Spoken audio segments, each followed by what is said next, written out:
Hey, Nichole Huntsman, your astrologer from moderncosmic.com. We are going to talk today about Neptune and Neptune as the source of spiritual trauma. So we are talking about past lives. We're talking about each of us on a deep soul level. When I look at a birth chart, when I look to see where Neptune falls, I can see where this person holds their spiritual or their psychic trauma. Okay, so let's go through the houses. And let's also just note, if someone's got a Neptune retrograde, this is the one I see in the charts of like the dreamer. Look at the house it falls in. That's where this person has dreams that they may not bring to fruition. Okay, they may remain sort of these dreams in the land of the formless. Okay.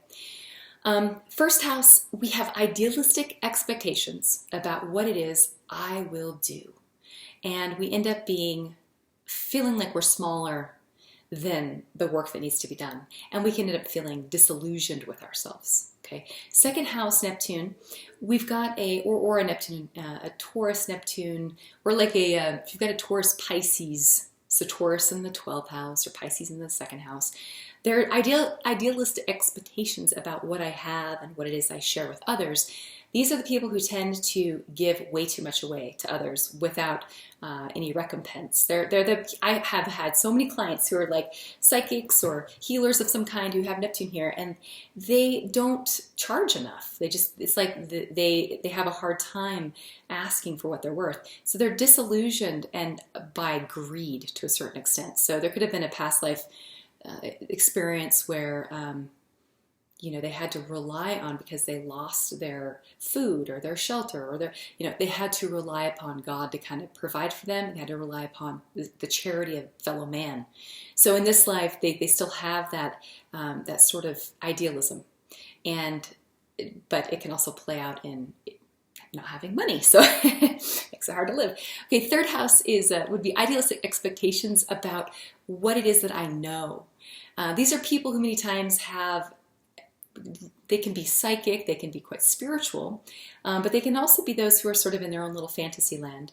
They can be quite creative. I see this in the charts of people who are artists. But there's this element and there's this fear, this worry about, or this disillusionment rather, around being misunderstood.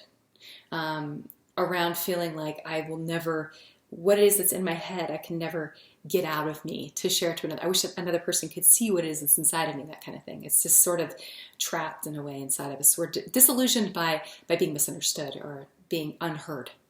Idealistic expectations as far as the fourth house would be relative to belonging and emotional safety, emotional lovability, So people who have their Neptune here, they have this idealistic, search. They're searching for home, always searching for home. They have a fantasy about what it looks like and what it would feel like to belong.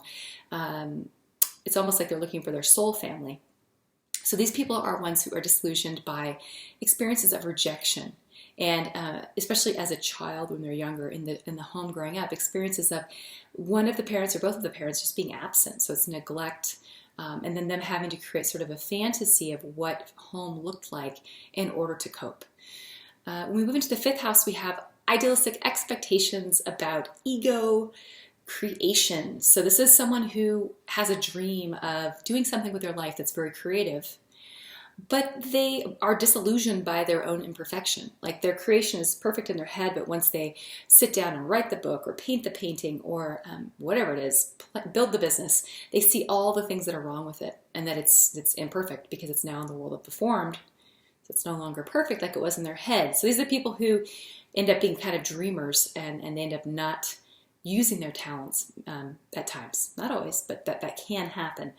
It could be because in a past life, their ego, their self, was so directed towards something that didn't necessarily have to do with what that person wanted to do with their life, but maybe they felt like it was a duty, or they felt like it was something that would bring them prominence or eminence. And, whereas in this life, it's supposed to be more about them satisfying their own creative spirit and not so much about, pleasing other people creatively, if that makes sense. Sixth house is the house, if you've got, we've got Neptune here, we have idealistic expectations about duties.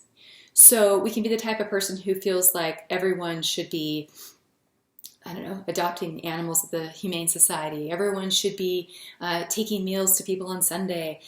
whatever it is that's your personal, pet thing to serve. The people with Neptune here have this idealism about, well, you should never say no. You should always be selfless. You should always be willing to help and to serve and to reach out to people. These people tend to get disillusioned by suffering. They see that they can't ultimately solve the suffering. It's just part of life. And so that can throw them off their rails a bit. Seventh house Neptunes or Libra, Neptunes that are in Libra, if we see Libra Pisces combinations by house, so 7, 12 houses. Okay. We have idealistic expectations about others. These are people who see the good in other people, or at least they imagine it even. They project onto the other person what they think that they're seeing. They'll deny the things about that person that aren't so great. And they give to the other, and then they end up being disillusioned because they have these unfulfilled needs. This can also be Pisces in the 7th. So it's both Pisces and it's Neptune. They're looking for the soulmate, and so they'll project that onto whomever. Oh, you kind of fit the bill. All right, you're my soulmate today.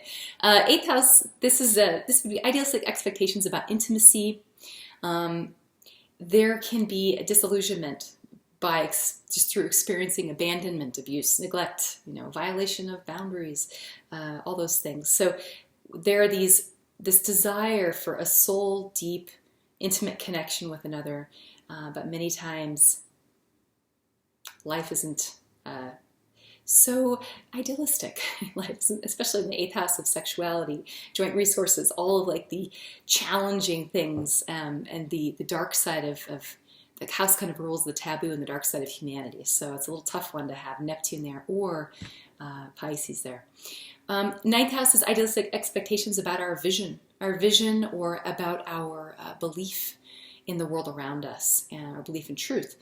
These people can be disillusioned when they get sort of smacked by other people's versions of truth, that there are, many different types of truth, or they find out that their own version of truth is not true. So this can be Pisces or Neptune here. So perhaps someone who has a religious background and then they grow up and they don't believe it anymore, and that can cause some serious disillusionment relative to vision and belief.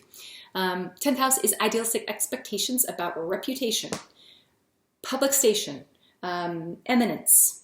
Okay, how does the world see me?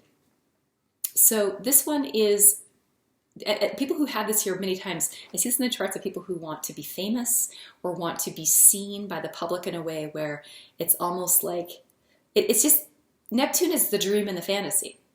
And Neptune also kind of rules entertainment, like acting and films and music and poetry. So people who are creative will, many times have a Neptune up here. And even just people who are just looking to be in the limelight.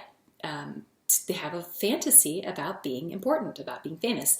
So this one is disillusionment by the absence of perhaps a reputation, by being someone who people don't know and being unknown, right? 11th house would be idealistic expectations about collective freedom. So someone who believes in social causes that support the freedom of all humans. Okay, and then they're the ones that would be our liberals, people who are really ultra liberal. They're also the ones who are disillusioned by people persecuting other people for being different and feeling like, well, this is a job that I can't solve.